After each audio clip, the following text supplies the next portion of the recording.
Hey, this is Michelle from Shaking the Rafters with Michelle. You are listening to Rock Rage Radio, and as I have been telling you throughout the whole week, because I'm very, very excited, I have a special guest on tonight. It's my honor to have legendary vocalist Tony Harnell. We're going to talk about his new release with his group Starbreaker that came out on Frontiers, Dysphoria, and some of you may remember Tony from TNT as well. So it's my pleasure to have him on the show. Tony, are you with me? I'm with you, Michelle. How are you? Oh, I'm doing great. I'm really excited to talk to you. Thank you so much for doing this. By the way, it's a real honor. I appreciate it. At least someone's excited to talk to me. I'm just kidding. Well, I am. So. Well, thank you. Thank you. So a lot of excitement regarding your release. I mean, this is really exciting because this is from Starbreaker. This is your first album in a decade with them? Yeah, and it's actually my first rock record in a decade as well. I've put out a couple of EPs here and there, but I've mostly been touring. So this is the longest I've ever gone, actually, in my career since I started releasing albums. It's the longest I've ever gone without putting a proper rock record out. So it's kind of a big thing for me right now at the moment, which is probably why I'm doing so many interviews, which is great. So. Well, we've got to get the word out about this great album. So tell me, when did you and Magnus start talking about making this album? And it's your third release with Starbreaker. So when did you decide, hey, we're going to do this album? Let's go ahead and do it.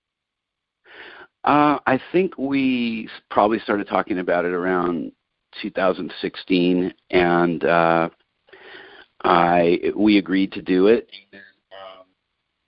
And then I ended up going back to TNT, and it got put on hold. And then when in August or September, I should say probably September of 2017, we brought it back up again. So I think we started working, seriously on it by around the end of the year, around the end of 2017. Magnus had been working on it.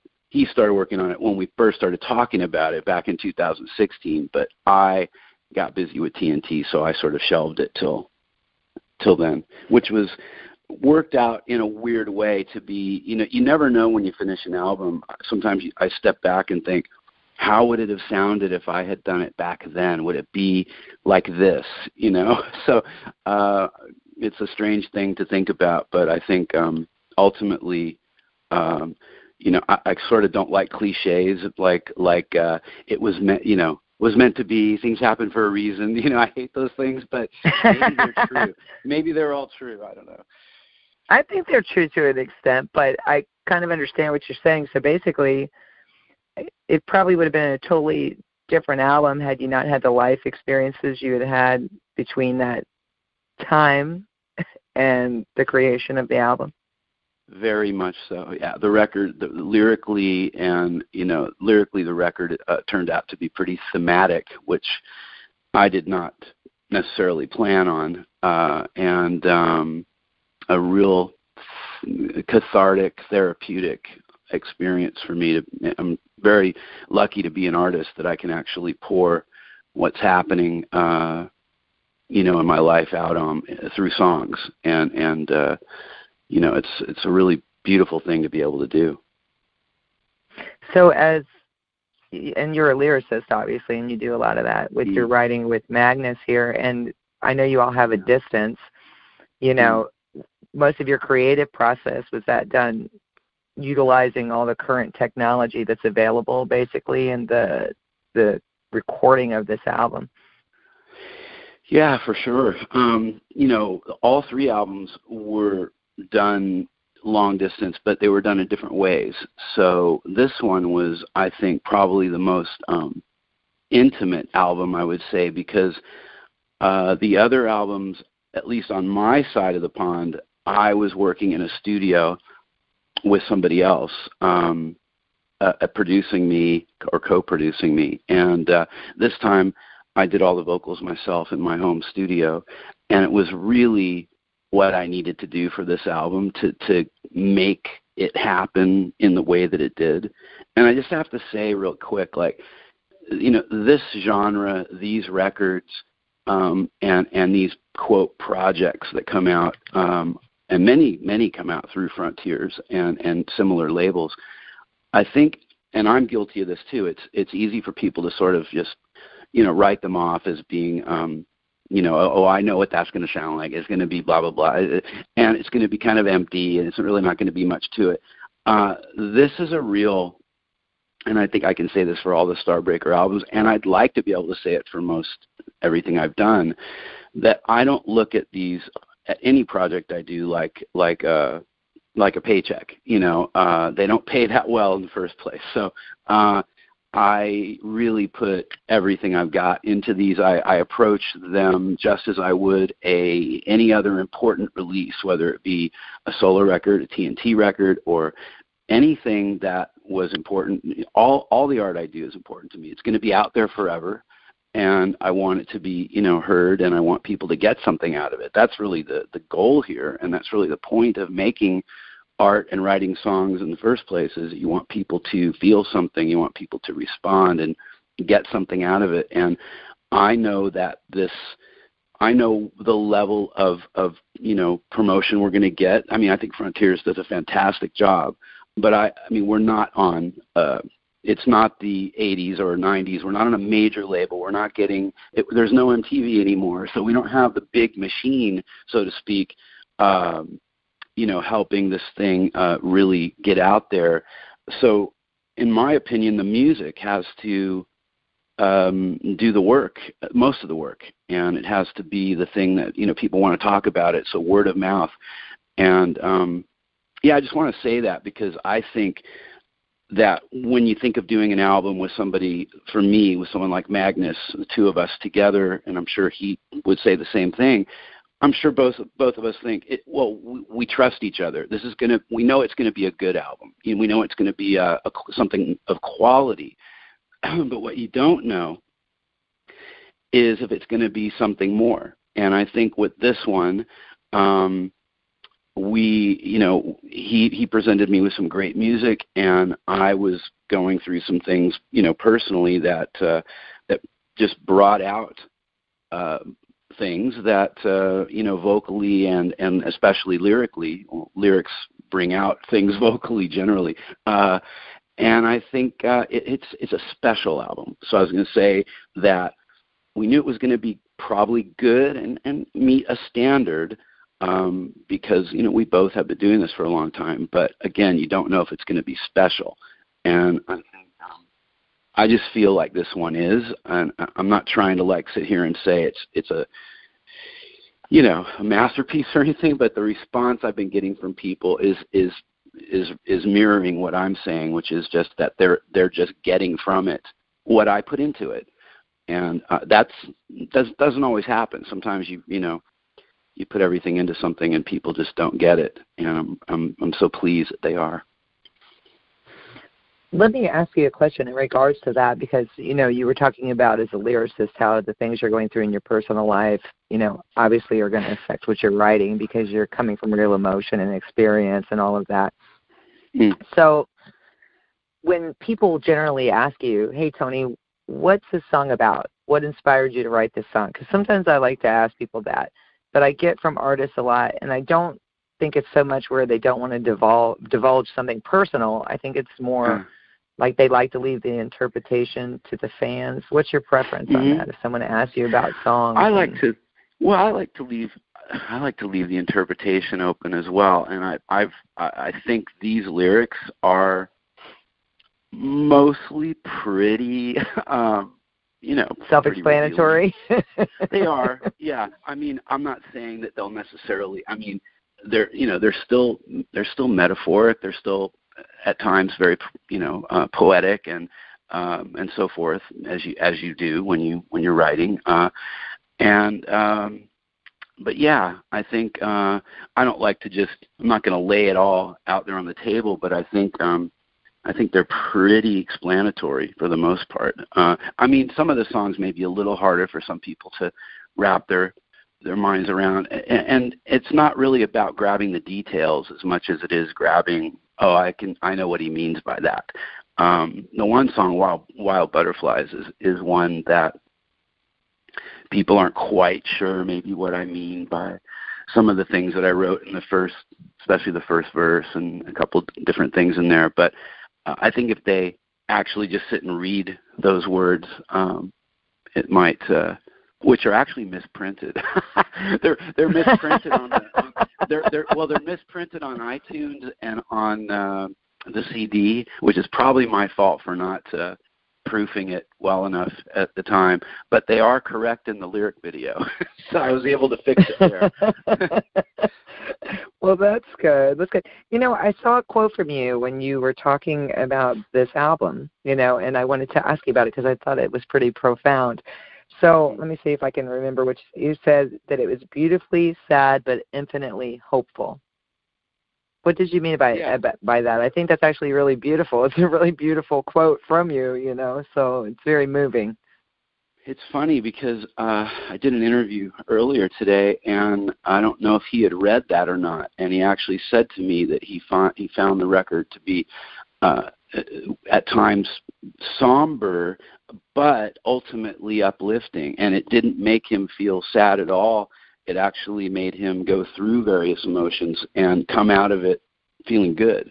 And that was, I think, my hope with it, was to explore the sadness and embrace it, because that's where I was at when I was writing, but force myself through it, either lyrically on the choruses or in the way that I sang certain things, to sort of express a feeling of going through to the other side of that sadness, So that and also when I say beautifully sad, well, the melodies and things that you come up with sometimes when you are trying to do something sad, and most of the songs on this album are in minor keys, which is easy. It's easy to be sad in much easier to be sad in a minor key than a major key. Right. But when I settled on a melody, and often words would come out with the melodies, but when I started to work on the lyrics, it was easy to sort of combine the two, the energy of the two things. So when I say beautifully sad, sometimes I think it's okay to embrace that emotion.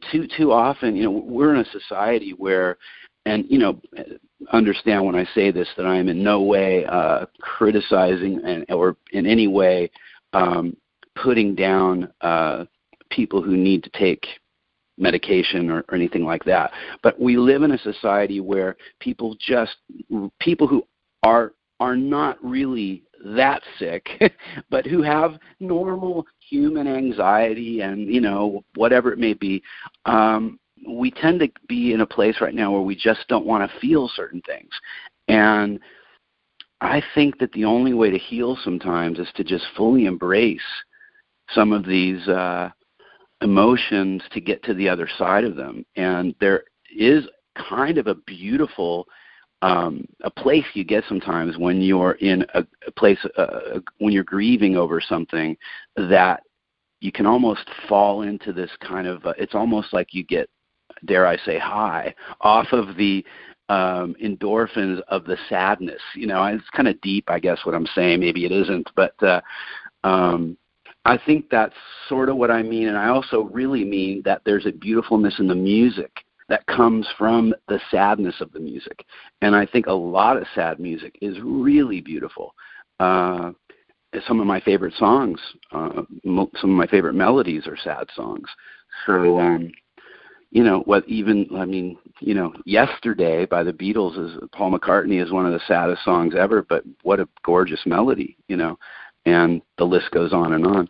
So that's kind of what I mean, but I also mean what I said before about coming through it into a happy place, or at least a place of I don't know, happy is not the right word, but coming out of it to a place of growth maybe is a good word. No, it is a good word, and now I know why that quote stuck with me, because it's funny. I talk about this because I'm a big promoter of suicide prevention because I lost my brother, and I know you and I have been Facebook friends for a while, but I lost my brother to that in '07, and I remember when he died, I was like, they had put me on some medication like right after he died because I was freaking out, you know. And one day I didn't take it very long, but one day I just stopped taking it, and my sister said something to me. She was like, "Why did you?" I said, "I that's just masking what I really feel, and I feel like I need to be able to feel it to accept it, you know." And so it's kind of the same thing. Yeah. I mean, it was very sad, but then I obviously after that it's kind of ironic because I did go through a lot of personal growth after that. So I think what you're saying kind of resonates with me from my personal life, so I totally get where you're coming from with that, but it absolutely makes sense. So to you, this album was a lot of ways of you working through your feelings to get to the place you are today, you know, and I'm sure maybe you've had that happen as well with other music in the past that you've written. I've you know, I'm lucky in that I've had records. I mean, it's really kind of like I've had albums save me. You know, I really mean that. You know, I've had 3 times stand out in my head of periods in my life where I was lucky enough to have an album either that I was scheduled to do, or that fell into my lap with one project or another. And it could have even been, actually it was a TNT record at one point, where it's kind of in a transitional time. So whether it be you know, a divorce or a loss of a person or a huge life-changing thing. But this one in particular, I mean, I had the other real cathartic record I was in the middle of, which was not an original album, but it still was an incredible thing to have there, was the album I put out in 2010, which was the Mercury Train album, where I covered acoustically with a band all of my catalog. So I did everything from TNT to Starbreaker to Westworld on this album. And I had it there kind of not even halfway through the vocals. I had luckily gotten all the music, I think, recorded. And I was recording the vocals again at home on that one. And then I had gotten diagnosed with thyroid cancer and had to stop everything and go get you know, that surgery, which is coming up on the 10-year anniversary of that. March 10th is the 10th anniversary of the surgery. Wow. But it was one of those things where, you know, I mean, it was pretty heavy because I had to once I found out everything, and it was pretty bad, and actually had kind of gotten out of control. So there was a lot that had to be taken out. But I found a brilliant surgeon in New York who was meticulous about it, so that he was very aware that I was a professional singer. So he made sure he didn't do anything on with any of the tendons around my neck. So it was a potentially career-threatening surgery. Thankfully, very thankfully, not a life-threatening form of cancer, but. I had this record, and I was under very strict recovery, rules in order to. I wasn't allowed to sing for probably about 6 weeks. Wasn't even allowed to try, and so slowly I was able to, use this album that was sitting there. I was able to go in and turn my studio on and just try to slowly start to sing. And so amazing that I had that as I was also going back to my longtime voice coach in New York to help rebuild everything again. But I had that plus the record to do. Such a great thing to have, a blessing, So there was that, and this record, this album, for me, and I think I'm always going to feel this way, was like, I think it saved my life. I've never said that, actually. For this album, I think I've done more interviews than I've done for any album in recent memory, maybe more than anything since the 80s or even 90s, probably at least 50, if not more at this point. I don't even know anymore. But, yeah, I think this record saved my life. I really do, in many, many ways. It was there at the right time. It allowed me to write so many things.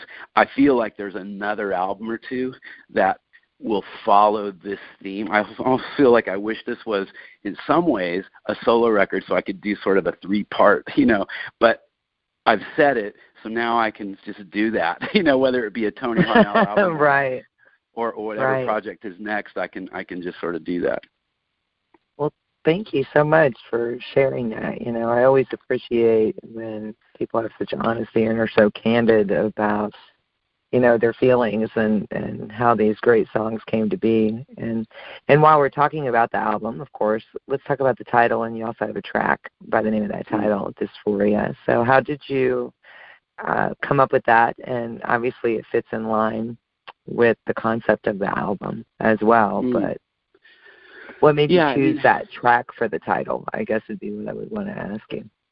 Well, when you're trying to come up with an album title, the first thing you do is kind of go through the titles of the songs and see if something sounds cool enough to be a title, And then the second criteria would be, does the song deserve to be the, quote, title track? Because I've had albums before where the title was a great album title, and then people review the record and they say, well, it's a great album title, but the song doesn't really deserve to be the title track, So I realized that the title track has to be a strong song, But the word, sometimes, like when I'm writing, words just come out, as any writer listening to this would say, well, duh, yeah, that's what happens. And when that word came out, I actually I had heard it obviously before, but I had to go make sure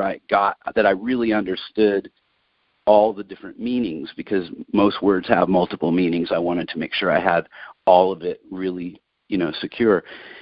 And it just worked perfectly with the lyric, with the line that it appears on in the record. And I was a little fearful of calling the album that, because I didn't want people to think that it was going to be, oh my God, I'll listen to this record and want to slit my wrists, and it's not like that. And it doesn't make you feel like that, as we discussed a little bit ago. Right. But it really fits that. It really is the punchline to that song, especially the chorus.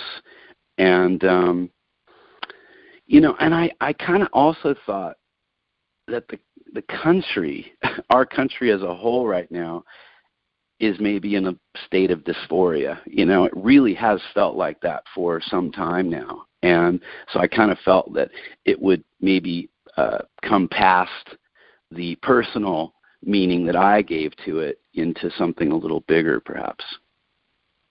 Well, I would agree with that as well, with the state of the country. The interesting thing I think about the album and all of the tracks is, as we were talking, it's kind of does fit in with the theme of the album, but all the songs, there's a lot of diversity in that. And I believe it was actually the first track that you released was Pure Evil, which is the heaviest song on the album. Mm-hmm. So I was wondering what you wanted to tell me about that song and the creation of that song, because it's a kick-ass song.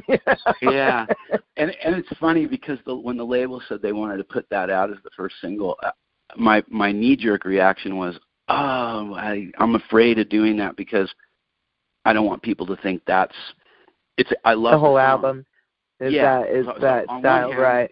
Yeah. So on one hand, I love the song, but on the other hand, it really does not represent the bulk of the record. So, but then they basically said exactly the way I feel about it, which is that song is short, fast, and in your face, and the lyrics in many ways paint a really, I would say they are the most aggressive and slightly angry even the lyrics are for that song, and they the whole thing is just kind of like slaps you in the face, which is kind of what the label wanted to do. It just wakes people up and says, are you listening? Bam. And and for people that hadn't heard me do something like that, I mean, truthfully, I haven't done a song like that probably since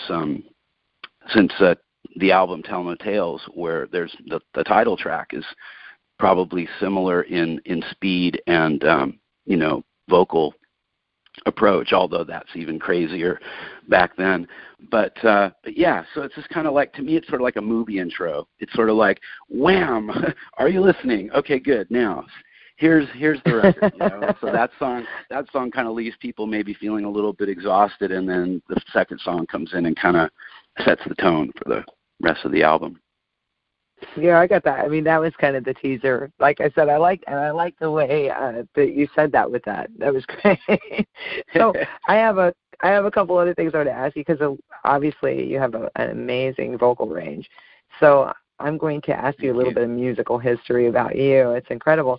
So I understand that you started singing at a very young age. So what age was that? And you have a musical family, so to speak. So I was wondering if you could share that with our listeners. Sure. Well, I don't know exactly when I started singing, but I do have fond memories of living. My mother was an opera singer, and I'm sure that she was building her career while she was pregnant with me. So I'm sure that I was hearing, and absorbing. When you sing, it vibrates through your body. So I'm sure I was feeling her sing, and I'm sure that I was picking up other singers outside, as well. But I have memories of being about 5 years old, living at with my grandparents, and which I did a few times because my mother was traveling for opera and her career and so forth. And my first idol was Glenn Campbell. He had a TV show that was really popular in the 60s, and I loved it, and I loved him, and I thought he was a great singer and funny and whatever. I was so young, so I just remember she had these little, I was probably in kindergarten or first grade, and she would have her friends come over to the house, maybe, and I think I recall a school teacher or two, and I would put the records on and sing to them. And they were just like, that was like a thing. Like, she was so proud, and people tried to, I guess, push her to push me to do more with it. And even at that age, and there wasn't anything back then for kids my age, or that age, my age. So there were no talent shows like of any great stature or anything for a 5-year-old or 6-year-old. So I just kind of, did that, was a big fan, and then went into, then I, had other music and other artists that I latched onto. The music was a constant. No matter what I was doing outside of that, it was always music. I was always wanting to buy records. I was always listening to the radio. Most kids, I think, started their, quote, radio listening life probably as, early teenagers or something. But for me, I was already there at that age. So by the time I got to like 9 or 10 years old, I remember my aunt, who was more the rocker, who also sang, and she was a little younger than my mom. And so she was just in her probably mid-20s. And I remember she, for my birthday, it might have been my 9th or 10th birthday, she gave me a stack of singles. And it was like, just the best stuff ever, like Zeppelin and Creedence Clearwater, and I don't even remember all of it. It was just amazing, and it was freshly released singles. They weren't that old. They were only like either just released or really within the last year or two of when she gave them to me.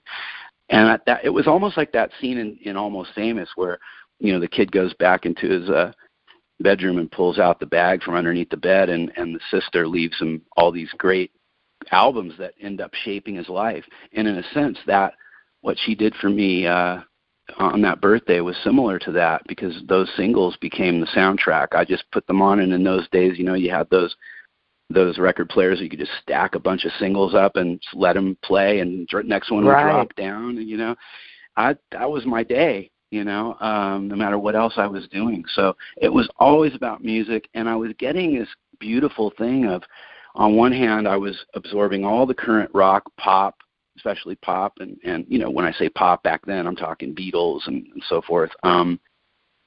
And cheesy pop too. I mean, hey, I'm not embarrassed to say I was a Partridge Family fan when that happened. I like the Partridge Family. Hey, I was right there, man. I had the David Cassidy shirts and the bell bottoms, and when I was real young, and I think that was my first concert was David Cassidy and Bobby Sherman. Oh, it was not. It was my first concert was Sean Cassidy. See. Yeah. Yes, that's hilarious. I was singing to do Run Run, Tony. I was very excited. Yeah. There you go. I mean, so I could literally have been listening in one day to the Partridge Family, and maybe later that day I was with my aunt listening to Led Zeppelin. So it was like that wildly different. But so that's the way it was for me. And I was getting the opera. So I was getting the opera from my mom coming in, as well, and I was absorbing that all the time. I didn't like it all that much, but it was there. I appreciated it. I knew she was an amazing singer, and she really was an incredible soprano. So all of that played into the moment where it really hit me that I wanted to do it for real. Because going through the early part of my youth, I just kind of looked at it like, well, everybody sings, right? It's not that big a deal. I mean, people were telling me I was special and good, my family and so forth, but I didn't take it very seriously because my mother was good, my aunt could sing, my dad could play piano by ear, and he was, so I didn't really think that much of it. It was your norm because it's what you were surrounded by, right? Yeah, it was like, oh, okay, so great. So whatever I do, I can sing too. That's nice, But when I was about 14 or 15, I had moved from San Diego up to the Valley, and I was got to be very good friends with one of my skateboard surfing buddies was also a guitar player, and his name was Eddie. He was my best friend, and he was always playing this incredibly crazy music that was harder than anything I'd ever heard. It was heavier than Zeppelin. It was edgier than anything else that I had heard before. So I went to him one day and I said, what is this stuff? I want to know more about it. And he said, oh, okay, so he gave me two records, and I can't remember if he gave them to me on vinyl or if they were 8 tracks. Remember 8 tracks? So, but it was Judas Priest. The 2 albums were Judas Priest, Stained Class, and it was probably the year. I wouldn't doubt if it was the year it was released. And the other one was Rainbow Rising. And those 2 albums, together with probably Rush 2112, which is another one that I had somewhere along the way there. So those 2 or 3 records became everything. It changed my entire life because I suddenly was able to connect the extreme thing of like opera with rock and kind of look at it from this different view of, wow, this is pretty crazy and it's so extreme. It seems really difficult the way they were singing. So was Robert Plant as well. So all that started to connect. But when I heard Halford and Dio and Geddy Lee and these guys, I was like, it was like amped up another several notches from there. And I was just like, wow, this is crazy. Being a skateboarder and a surfer, I was into extreme sports. Well, this was extreme music to me. And I had this crazy thing in my head as a kid and for many, many years, and maybe it's still in there somewhere, of nothing's worth doing unless it's really nuts to do it, and it takes a lot to be the best at it. Like, it's not easy. And so when I heard that music, I thought, well, that doesn't sound easy. If I could be good at that, then that would be something, wouldn't it? That was probably my 15 or 16-year-old head working. So I just kind of I started playing guitar actually a lot and started singing when I had my first car at 16, singing all this stuff. And then eventually got transplanted to New York City around a month or 2 before my 17th birthday. And I'll just finish this story real quick. I was driving my car around No, I love it. Go ahead. Yeah, well, I was driving my car around my new digs in Queens. I've told this story before, and I'd been driving around the neighborhood, as you do, and it was summertime, real hot and humid and gross, and had the windows down sometimes, and came to a stop sign one night, and these two guys that looked like they were going to kill me, they were all black leather jackets and long black hair, and they just, they look like rock guys, but kind of edgier. They look like a gang. I don't know, like the Warriors, like that movie, The Warriors. Oh, I remember the Warriors. Yeah. Yeah, they look like that, but like rocker versions of that. So I was like, oh my, these guys are gonna, because like rockers in California looked more like the guys in Van Halen. These guys were like hoodlums, So they come running over to they're like, stop, and I'm like, oh no, they're gonna kill me. And I'm trying to roll my window. They're like, no. They come over to the window and they say, are you the kid that's been singing around the neighborhood? And I'm like, what do you mean? Like in my head, I'm like, oh my God, people heard me. I got to be more careful. I got to roll. And they said, no. They said, we've been looking for you, and we have a band, and we're rehearsing this weekend. Will you come? And I was like, wow, that was the craziest thing ever for me to hear. And so I did go. My first time in a rehearsal room, first time singing on a proper microphone and the whole thing. And I don't know how many hours I was there, but I can tell you that after that night, when I left that place, my life was changed. That was it. And I was in college that young already with a scholarship in photography, which is kind of what I was sort of thinking I would do. And after that night, I just scraped through the semester, went to the counselor at the end and said, I don't want to do this. I want to do music. And wow. And that was it. So at 17, so not long after my 17th birthday, just a few months, I was pretty much done with college already and had dedicated myself 100% to being a singer. And that's the quickest version I can tell you of from 5 years old to 17 of how that all happened. Well, I guess it's hard to summarize, such a big period of your life and even that little bit, but it's a great story. So instead of getting beat up, you got a job with the band, which you didn't see coming, which is a great thing. That's right. And pretty quick from deciding that at 17 to the moment of, really just a little over 3 years later, joining TNT and getting a worldwide deal on a major label is kind of nuts if you think about it. It's not even really a full, you think, okay, well, if I put like about 4 years in, that's like what college, I mean, it was like literally by the time I got the gig with TNT, I wouldn't have even I might have just graduated from college if I continued, because I did start young.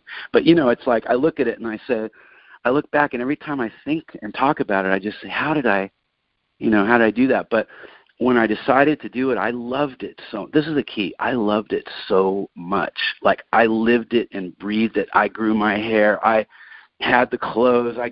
Back then you couldn't go to Hot Topic or some cool rock store in Hollywood or Vegas or New York City and get like guy rock clothes. They didn't exist.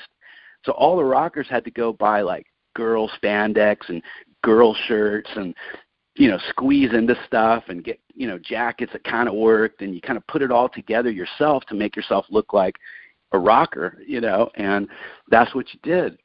And I did all of it, and I lived it and breathed it. I listened to music all the time. I wrote songs. Everything I was about I was excited about music, and so it became easy. It was easy for me to pursue it like my life depended on it, because I loved it so much. I wasn't even, yes, I was thinking about the end game, but at the same time, it was just so enjoyable and so much fun that when it actually happened, it was just sort of like, oh, well, here I am all of a sudden, and I'm actually like, this is happening, for real. And it was kind of crazy. That's surreal for you after thinking about it all that time, and then boom. And I know you sang since a relatively young age, but generally for you to actually join a band and then end up in TNT, just a few years later. That's kind of relatively quick, really. I mean, to get your name out and to have someone go, hey, there's a band looking for a singer, that I think you would be great for. That's probably a lot of, I don't know, like I said, that was probably a big shock to you at the time, was it? Or did you just kind of always have that feeling that was going to happen for you? I did, and I'm a big believer in now. I didn't know what I was doing back then, but now, and I started this in my early 20s. I'm a really big believer in visualization and really seeing things that you want to manifest. But I was doing it sort of with music and also with both with the actual music and with the career side of things without knowing that's what I was doing. So I was working very hard to be good at this between 17 and 21 when I got into TNT. I mean, I was in a lot of bands. I was playing a lot of shows. I was in the studio a lot, recording as much as I could. And so I was ready for it when it happened. It wasn't like a big stress. I wasn't a green in the studio. I wasn't, it was a natural thing for me to step up to, but it was a big step up because it was such a real thing. It's like, oh my gosh, I'm making a record, I'm actually making an album as I sing this right now. This is like going to actually be heard by people. It's not just going to be demos for your friends, So, and I didn't have to audition. Somehow the band just got, from all those recordings I had done, I had a demo floating around that probably had about 12 songs on it of all different genres, mostly all rock, but some were softer, more of a Journey vibe, and some were more heavy, like a Priest vibe. And it fell in the hands of TNT somehow. I, to this day, don't know how. And they were finishing up the Knights of the New Thunder album. And I was playing a show with my band in New York, and they sent a couple guys backstage and handed me a cassette and said, we have this band. They want you. Side 1 is no vocals. Side 2 is vocals. Listen to it. If you think you can do it, you got to be over there in 2 weeks and go make a record. I was like, wow, okay. And they were only signed to, not only, but I mean, they were signed to a major label, but in Norway. Just in Norway. And I thought that's a good thing. This is good for me. Even if nothing more happens, it's like a great demo, like a really big demo that it will sound amazing, and I can use that to, do a lot of other things. I hate to say it this way, but in retrospect, I almost sometimes I think I should have stuck with that idea. I'm just kidding. But you got me. I wasn't expecting that. Yeah, I mean, sometimes that attitude had led me up to that point. I don't know why I threw it in the garbage after I got there, but anyhow, we did the record. It came out great. Obviously, history will show, and it just started to come out in other territories, and it just sort of went, wow, okay, now it's coming out in Holland, now it's coming out in Sweden, and it just started going across, and now it's coming out in Japan. What's happening here? And before you know it, a few months after it was out, we get the big call from New York City saying they want to, take the deal out and do a new deal. Universal Music out of New York City for the world, and that was unexpected and crazy. And I was just sitting there just sort of thinking, how did this, but, looking back at it, I did all the right things, to get to that place, both career-wise and working on my voice and my singing. And like I said, though, the prominent thing was I loved it. I really loved it. And I think whenever I start to feel like I want to stop doing this because the business is so awful, and like, today, for example, I had to deal with, as I've been for some time, some just, there are people in this business, on the business side, they're just very, very difficult. And I'm not always cut out for that when I'm managerless. As I have to do my own, which is fine. I've learned to take a step back and try to take a breath, but when I get frustrated, I have to come back to that place of, well, you do love the music more than you hate the business. So figure out how to do that and just let's keep going here because the music is really the most important thing and you need the business so you can put food on the table. So let's just figure that out, So I've gotten better at it over the years. Well, you've gotten into perspective, but I think probably all your time that you've been in the business probably has, given you a different perspective than some people just now entering it. But, I find, Tony, that when people react to me a certain way, because I tend to try to be really positive, and I always try to put my best out there. It took me many years to get in the place that I am now, a lot of life experience too. And when people react a certain way, sometimes it still shocks me, and it shouldn't, and I sit there dumbfounded like, what the hell is that, because I think I'm kind of naive where I think that people should react the way that I would react, Yeah. And that's what I think creative people are like that too, because you go on feelings with your writing and with your thing. And does that affect you in that way when you're dealing with the business side of music? Oh yeah. I mean, most artists have, I guess, are the buzzword today is, everyone's talking about empaths, versus narcissism and all these buzzwords that are out there. I think musicians are probably have some narcissistic qualities, some more than others, and and some. But I think also there's that empathy, the empath side, where you almost have to have quite a bit of that in order to write and to feel, the things that you want to put across when you're singing, especially, or actually any instrument, because that emotion comes through on everything, guitar, anything you're playing, the emotion's gonna come through. But yeah, I totally agree with you. I find, and I had a little incident on social media, very, very minor, with a friend today, and they pop up from time to time, more often lately than ever, but everyone's so touchy these days, on both sides, or all sides, I should say, of whatever fence we're talking about.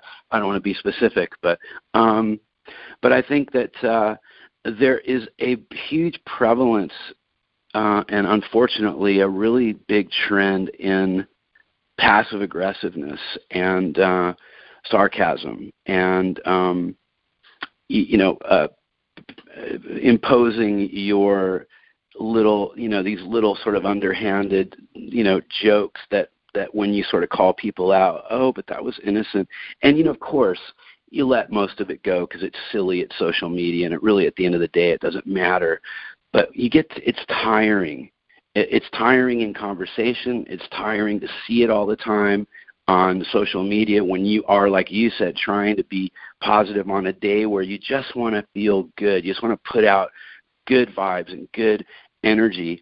And maybe somebody put a nice post up about you. Maybe someone shared one of your songs, and underneath it, someone just put some boneheaded, kind of passive-aggressive thing, and you just kind of go, just kind of ruins the whole vibe of the, or they do it under one of yours, or they say something to you during a phone call or a conversation in person, and it just sort of, it's unfortunate that it's become such a thing. I mean, I don't watch a lot of television, but it's, passive aggressiveness and sarcasm is all over. It's such a part of our culture today. And when people are sitting at home, behind we used to say behind a computer. Now I guess we could say smartphone warriors rather than computer or keyboard warriors. But I think people get this impression, and I think when we were learning social media in the beginning, we sort of started to forget how many people were looking at what we were putting out there. And I'm not super famous, but I certainly have more people looking and scrutinizing what I'm doing than your average person does. And there have been times where I forgot that, because I was going through something, emotional or something personal. And sometimes it's late at night and you're just like, I need an outlet. Instead of doing it, instead of being healthy and maybe like, meditating or just like putting on some music or putting your headphones on and going into a quiet place, you're like, I got to get this out somehow. And you're like, and I still see it all the time. And now, I see it. Yeah. Stepping back from it, I look and I say, oh, don't do that. I did that, and it doesn't go well. Just don't do that. Occasionally, I'll still put some little thing out, and I'll take a minute and assess it if it's necessary or not. And 99.9% of the time, if I do end up in a frustrating way putting something out there, if I really find it's not necessary to be out there, I'll just take it down. But no, I agree with that. Yeah, I think that makes sense. I'll tell you what I do a lot, and I haven't been doing it as much, and I think the restraint that I'm able to exercise now has definitely come with age. As I'm in my 40s, and as I get older, I find that I have more restraint that I definitely had in my 20s. That I'll see a post, it'll just piss me off. It'll say something, that's totally against everything I believe in, and it's obviously put up there to, evoke a response, negative or positive. Sure. I tend to think that that's just for attention, the people that try to put out things that can be offensive to people. And I'll start to type a comment, I'll get the whole thing typed out, and then I'll erase it. But sometimes just writing it, Tony, whether you post it or not, is the therapy in itself. Yeah. I mean, that's pretty much what I do now is I write it down, and then, all social media platforms have the draft feature. So if you want to choose to leave it as a draft, you can. And then oftentimes you get caught up on something that's important, work-related, and you come back to it, and it pops up, and you go, "Oh, so glad I didn't post that." Right, exactly. I think we've all learned that we can think ahead now to, okay, I know if I post this, what is the likely response going to be underneath it? Am I going to want to spend the time dealing with that? Is that really how I want to spend the next hour or day or couple of days or whatever, if this post happens to get a lot of attention? Is that really what I want to do? Is it serving me or anybody else to do it? Those are the thoughts that I have to, let run through my head when I get frustrated about something. Is it really necessary for me to put it out there? And it's not. 90% of the time, it's much better if I go do something productive, take a walk, write a song, take care of something else, or post something positive, which is I've gotten to a point where I kind of feel sometimes that people that they kind of make fun of you when you post a lot of positive stuff, and I don't care anymore, because if it's like, okay, if I post something negative, like a lot of other people, what is that doing for me and for people that are actually interacting with me? It's really not helpful, and it's just stirring up a lot of stuff. So if I put out something positive, maybe a couple people will make fun of it, but maybe other people will get something positive out of it. So it can't hurt. No, I agree with it, because I try to keep everything, pretty positive, and I am guilty. I post sometimes those positivity memes, if I see something profound. Yeah. I did it today, actually. Let me think of what. Well, that's why I love the stories feature, because I can use that as a way to have something up for 24 hours rather than have it be sort of a post that's always up permanently. That's a good idea. So that's where I do a lot of my positive memes now, is in my stories. And I sometimes I get criticized for using social media, not a lot, but I think that I think it's a good balance, if you use it properly, of promoting what you do and interacting to a degree. And from reading up on promotion, I've seen that to really promote yourself, you do need a couple of hours.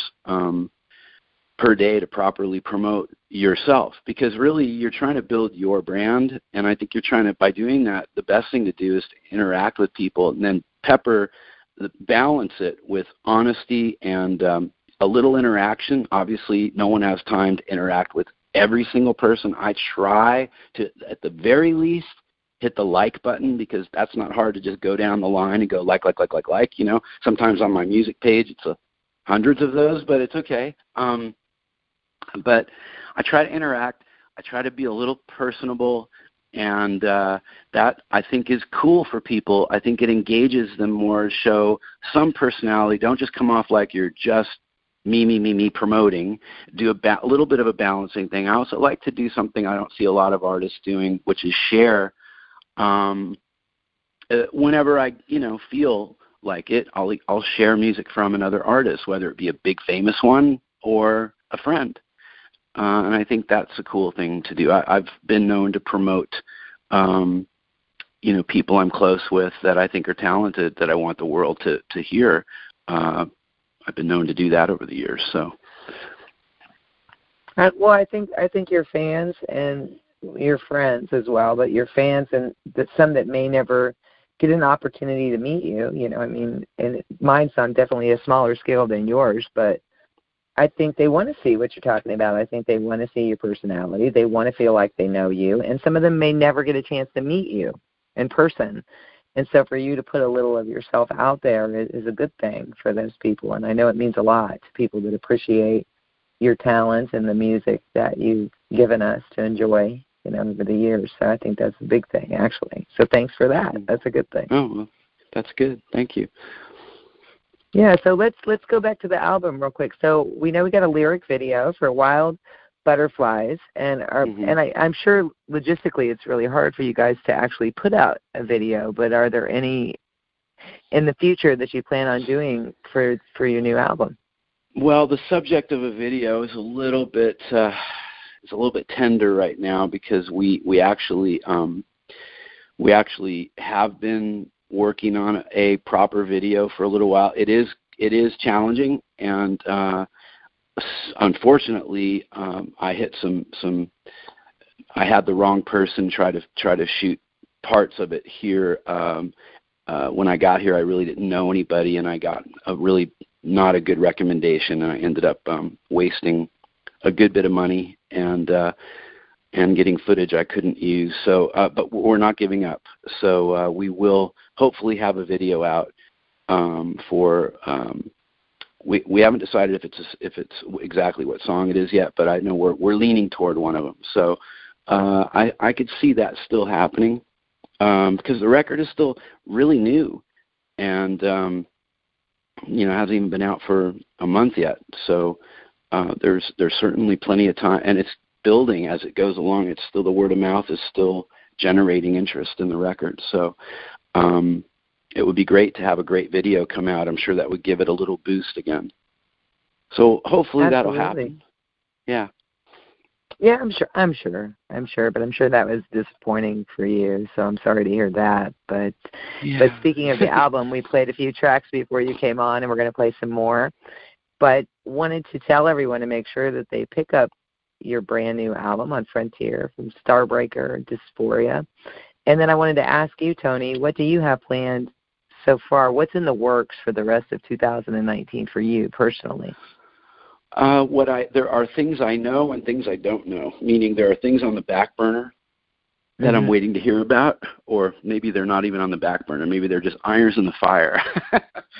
It's funny, right. all these references to fire with things you're about to do. But I have, the things I know are that I'm trying to confirm a tour. We'll see what happens with that. And I'm not sure exactly. Right now we're focused on Europe, but that's not going to be the only place we want to have it. And that's going to be me, electric, doing sort of just the best of my catalog. So I'll be doing TNT, Westworld, Starbreaker, solo material, all during the show. And we're trying to get that done. And then the TNT DVD be out with me on it. Will be out March 22nd, also on Frontiers, which is a show we filmed at the Frontiers Festival in Italy in 2017. And then sometime probably in the fall or late summer, there's another project I did for Frontiers. I believe we're calling it Love Killers, and that is pretty cool as well. It's an interesting project in that I won't say that it's like we talked about, lyrics and themes. I wouldn't call this a continuation of Dysphoria lyrically, because the way this record was done was the songs were delivered to me done, but me being me, and also just being a songwriter, there needed to be some fixes, and some of the lyrics just weren't there. On some songs I had to rewrite everything melodically and lyrically. On other songs I had to clean up a lot of the words and change some melodies. And so there were very few songs I left as is. So it was a co-write, but it wasn't, I was bouncing off of kind of what was there already. So that's a different record altogether than Starbreaker. It's definitely more of a just a straight ahead sort of melodic rock album. It's doesn't really touch on metal at all like Starbreaker does. But I think people, the labels, I haven't heard it since I did the vocals, and that's been months ago. But I've been getting feedback as they're working on finishing it that they're loving it. So I'm looking forward to hearing the final versions of that. And so that's another record. I mean, for how long I've been not putting out music, at least I know there's going to be, people can know there's Starbreaker now and this other record coming out later in the year of original new music with me on it. And then I'm just trying to find the right platform, whether it be a label or how I'm going to launch and start working on my first proper rock solo album with all original music. And I really hope that comes together soon, because that's something that I really need to get into. I need it. It's not that I want to do it. I need to do it, Right.